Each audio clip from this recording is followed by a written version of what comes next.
Student, मैं आप लोगों को पहले भी एक बार रस के बारे में जानकारी दिया था कि रस क्या होता है। रस यानी काव्य से जो कविता से आनंद प्राप्त होता है वही क्या कहलाता है, रस कहलाता है। रस की परिभाषा भी एक बार बताया था कि क्या होता है। कविता, कहानी, नाटक, एकांकी, उपन्यास आदि को पढ़ने, सुनने व देखने से जो एक अलग ही अलौकिक विलक्षण आनंद की अनुभूति होती है वही क्या कहलाता है, रस कहलाता है। अब रस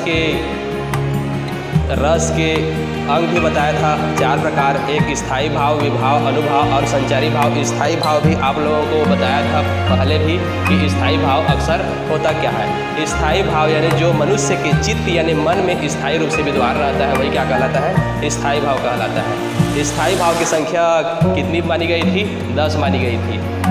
और उसके बाद आ जाते हैं स्थायी भाव के बाद विभाव। स्थायी भाव के कारणों को जागृत करने वाले भाव को विभाव कहते हैं। अब इसके भी 2 प्रकार बताया था, एक था आलंबन विभाव और दूसरा था उद्दीपन विभाव। आलंबन विभाव किसे कहते हैं, जब मनुष्य के चित्त में रति प्रेम भाव आश्रित रहते हैं वही क्या कहलाता है, आलंबन विभाव कहलाता है। अब दूसरा आ जाते हैं आलंबन विभाव के भी 2 प्रकार बताया था, पहला था आश्रय और दूसरा था विषय। आश्रय किसे कहते हैं, जिसके मन में रति प्रेम भाव आश्रित रहते हैं उसको आश्रय कहते हैं। और विषय जिसके प्रति रति प्रेम भाव आश्रित रहते हैं उसको विषय कहते हैं। उदाहरण भी एक बार बताया था पहले कि दुष्यंत के मन में शकुंतला को देखकर रति प्रेम भाव जागृत हुआ, उत्पन्न हुआ। तब दुष्यंत के मन में क्या था, रति था, वो क्या कहलाता है, आश्रय। आश्रित था यानी रति उसके अंदर आश्रित था वही क्या कहलाता है, आश्रय। अब विषय जान लेते हैं। तो विषय क्या था, दुष्यंत का शकुंतला को प्राप्त करना। अब उद्दीपन विभाव शायद नहीं समझे थे। उद्दीपन विभाव यानी जब दुष्यंत शकुंतला को प्रेम करता था, दुष्यंत शकुंतला को प्रेम करता था, तब प्रेम करने के बावजूद अपने प्रेम भाव को शकुंतला को जाकर बता दिया, यानी प्रकट कर दिया, उद्दीप्त कर दिया, वही क्या कहलाता है, उद्दीपन विभाव। अब विभाव इतना में आप लोग जान चुके होंगे। अब आ जाते हैं अनुभाव। आश्रय की बाहरी चेष्टाओं को, बाह्य चेष्टाओं को जब जाते रहते हैं तो कहीं पर ठोकर लगता है तो उप निकलता है वही क्या कहलाता है, अनुभाव। या तो आश्रय की बाह्य चेष्टा यानी उछलना, भालू को देखकर भयभीत होना या चीखना, चिल्लाना, ये सब क्या कहलाता है, अनुभाव। संचारी भाव, संचारी भाव यानी जो मनुष्य के चित्त में, मन में जो भाव स्थिर नहीं रहते, अर्थात पानी के बुलबुले के समान बनते बिगड़ते रहते हैं। इसकी संख्या 33 मानी गई है। उसमें बहुत सारे हैं, दुख, जड़ता, त्रास, ग्लानि, उन्माद, बहुत सारे हैं। अब आ जाते हैं, इतना तो आप लोग समझ चुके होंगे, इतने आप लोग जो है जान भी चुके होंगे। अब आ जाते हैं रस के प्रकार। तो रस के प्रकार मुख्य रूप से 10 है। उसमें है पहला श्रृंगार रस, दूसरा वीर रस, तीसरा हास्य रस, चौथा करुण रस, 5वां शांत रस, 6वां अद्भुत, 7वां विभत्स्य, 8वां भयानक, 9वां रौद्र, 10वां वात्सल्य रस। अब श्रृंगार रस किसे कहते हैं, श्रृंगार यानी आप लोग ऐसे ही समझ गए होंगे, श्रृंगार यानी प्रेम का भाव, प्रेम का भाव उत्पन्न हो। तो श्रृंगार रस के भी 2 प्रकार माने गए हैं। पहला है संयोग श्रृंगार, दूसरा है वियोग श्रृंगार। अब संयोग श्रृंगार किसे कहते हैं उसको जान लेते हैं। संयोग श्रृंगार में जिसमें नायक और नायिका के मिलन का आभास हो उसको कहते हैं संयोग श्रृंगार। संयोग श्रृंगार आप लोग जान चुके होंगे, नायक और नायिका के मिलन का आभास हो उसको संयोग श्रृंगार कहते हैं। दूसरा है वियोग श्रृंगार। वियोग श्रृंगार यानी बिछुड़न का भाव, जब नायक और नायिका एक दूसरे से अलग हो जाते हैं, बिछड़ जाते हैं, उसको वियोग श्रृंगार कहते हैं। या तो आप ऐसे ही समझ गए होंगे, बहुत सारे फिल्म वगैरह भी देखते हैं, जब हीरो रहता है और हीरोइन रहती है उसमें प्रेम भाव होता है, वही क्या कहलाता है, संयोग श्रृंगार। अब जब हीरो हीरोइन एक दूसरे से या नायक और नायिका एक दूसरे से प्रेम करते रहते हैं, तब नायक नायिका को जाकर बोल देता है, तो नायिका क्या करती है, उसके प्रेम भाव को ठुकरा देती है, वही क्या कहलाता है, वियोग श्रृंगार। अब संयोग श्रृंगार का एक उदाहरण ये ले सकते हैं कि राम के रूप निहारती जानकी। राम के रूप को कौन निहारती है, जानकी। किसमें निहारती है, उसको आगे चलकर बताते हैं। राम के रूप निहारती जानकी, कंगन के नग की परछाई, अपने कंगन के नग पर उसकी परछाई को देखती रहती है। कंगन के नग की परछाई आते सब सुध भूली गई, कर देखी पर टारत नाही। यानी कंगन को बार बार जानकी जो है क्या करती है, देखती रहती है। उसमें किसका स्वरूप दिखाई देता है, राम का, उसके प्रेमी का, इसलिए उसमें मिलन का भाव है। दूर रहते हुए भी उनमें संयोग का भाव है, वही क्या कहलाता है, संयोग श्रृंगार। एक बार फिर इसका उदाहरण बता देता हूँ संयोग श्रृंगार का। राम के रूप निहारती जानकी, कंगन के नग की परछाई आते सब सुध भूली गई, कर देखी पर टारत नाही। इतना तो आप लोग समझ चुके होंगे संयोग श्रृंगार किसे कहते हैं। अब आ जाते हैं वियोग श्रृंगार। वियोग श्रृंगार किसे कहेंगे, जब नायक और नायिका के बिछुड़न का आभास हो, उसको वियोग श्रृंगार कहते हैं। इसका उदाहरण ये ले सकते हैं, घन घमंड नभ गर्जत घोरा, घन घमंड नभ गर्जत घोरा, प्रियहीन डरपत मन मोरा, दामिनी दमक रही घन माही, खल के प्रीत यथा धीर नाही। यानी बादल गरज रहे हैं, बिजलियाँ चमक रही है, कड़क रही है, चमक रही है, और बार बार प्रिय को प्रेमी की याद आ रही है, वही क्या कहलाता है, वियोग श्रृंगार। यानी उसके मन में दुख का भाव है, तब तो वह प्रिय प्रेमी को बार बार क्या कर रही है, ढूंढ रही है, वही क्या कहलाता है, वियोग श्रृंगार। एक बार फिर इसका उदाहरण और परिभाषा बता देते हैं, जब नायक और नायिका के बिछुड़न का आभास हो, वही क्या कहलाता है, वियोग श्रृंगार। और इसका उदाहरण ये ले सकते हैं कि घन घमंड नभ गर्जत घोरा, प्रियहीन डरपत मन मोरा, दामिनी दमक रही घन माही, खल के प्रीत यथा धीर नाही। ये हो जाता है वियोग श्रृंगार। अब आ जाते हैं दूसरा रस है वीर रस। वीर रस का स्थायी भाव है उत्साह। एक परिभाषा लिख देते हैं, उसमें आप लोग समझ जाओगे कि क्या क्या होता है। वीर रस की परिभाषा, वीर रस की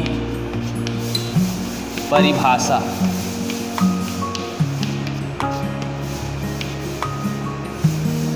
जब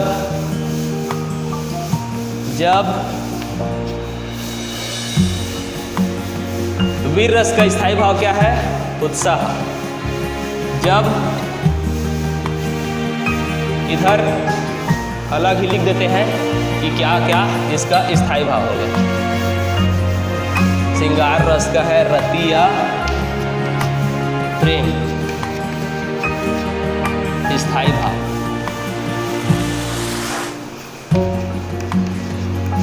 दूसरा वीर रस का उत्साह। तीसरा हास्य रस का हंसी या हास भी बोल सकते हो। करुण रस का शोक। शांत रस का निर्वेद। अद्भुत रस का आश्चर्य।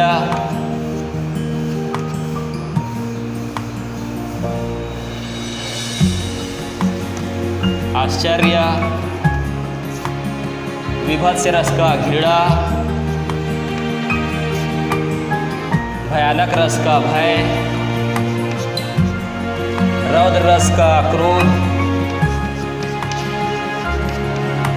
वात्सल्य रस का ममत्व ममता। ये हो जाता है स्थायी भाव। रस का स्थायी भाव भी 10 है। ये रस है, रस के प्रकार है, और ये स्थायी भाव है। इनका स्थायी भाव ए है। श्रृंगार रस का स्थायी भाव रति या प्रेम है। वीर रस का स्थायी भाव उत्साह है। तब यहीं से परिभाषा बनता है इसका। वीर रस की परिभाषा अब देख सकते हैं। जब उत्साह नामक स्थाई, जब उत्साह नामक स्थाई भाव,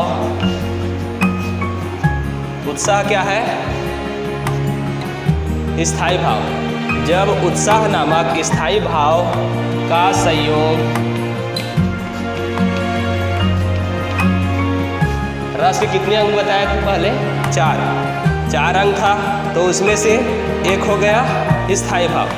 जब उत्साह नामक स्थाई भाव का संयोग विभाव, ये दूसरा अंग हो गया, विभाव, अनुभाव और तीसरा अंग हो गया, और चौथा अंग है संचारी भाव।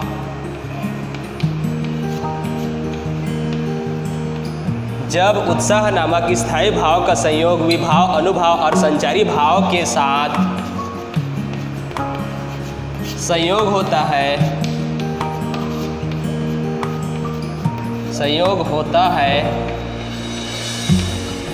तो उसको कौन सा रस कहेंगे? वीर रस। तो उसको वीर रस कहते हैं। रस के कितने अंग बताया था? 4 अंग बताया था। तब 4 अंगों में से संयोग होता है, तभी रस का प्रादुर्भाव होता है, यानी तभी रस की प्राप्ति होती है या उत्पन्न होता है। तब वीर रस की परिभाषा ये देख सकते हैं। जब उत्साह नामक स्थायी भाव का संयोग विभाव, स्थायी भाव पहला अंग हो गया। जब उत्साह नामक स्थायी भाव का संयोग पहला अंग, स्थायी भाव का संयोग विभाव दूसरा अंग, तीसरा अंग अनुभाव और चौथा अंग संचारी भाव के साथ संयोग होता है, तो उसको वीर रस कहते हैं। जब उत्साह नामक स्थायी भाव का संयोग विभाव, अनुभाव और संचारी भाव के साथ होता है, तब उसको वीर रस कहते हैं। इतना आप लोग समझ गए होंगे रस की परिभाषा। यही 4 अंगों से मिलकर रस की उत्पत्ति होती है। तब अब आ जाते हैं, पहला भी था श्रृंगार रस की परिभाषा ऐसे ले सकते हैं कि इसका स्थायी भाव क्या है? रति या प्रेम। रति या प्रेम है, तो रति या प्रेम है उसको लिख सकते हैं। जब रति नामक स्थायी भाव का संयोग विभाव, अनुभाव और संचारी भाव के साथ होता है, जब रति नामक स्थायी भाव का संयोग विभाव, अनुभाव और संचारी भाव के साथ संयोग होता है, तो उसको कौन सा रस कहेंगे? श्रृंगार रस। ये भी आप लोग जान गए होंगे। अब वीर रस का उदाहरण दे सकते हैं, या वीर रस का उदाहरण आप लोग लिख सकते हैं कि इसका उदाहरण है, जितने भी झांसी की रानी की कविता है, वो झांसी की रानी की कविता आप लोग लिख सकते हैं। सिंहासन हिल उठे, राजवंशों ने भ्रिकुटी तानी थी, खूब लड़ी मर्दानी वह तो झांसी वाली रानी थी। बूढ़े भारत में आई फिर से नई जवानी थी, खूब लड़ी मर्दानी वह तो झांसी वाली रानी थी। बूंदेले हर बोलों की मुँह हमने सुनी कहानी थी, खूब लड़ी मर्दानी वह तो झांसी वाली रानी थी।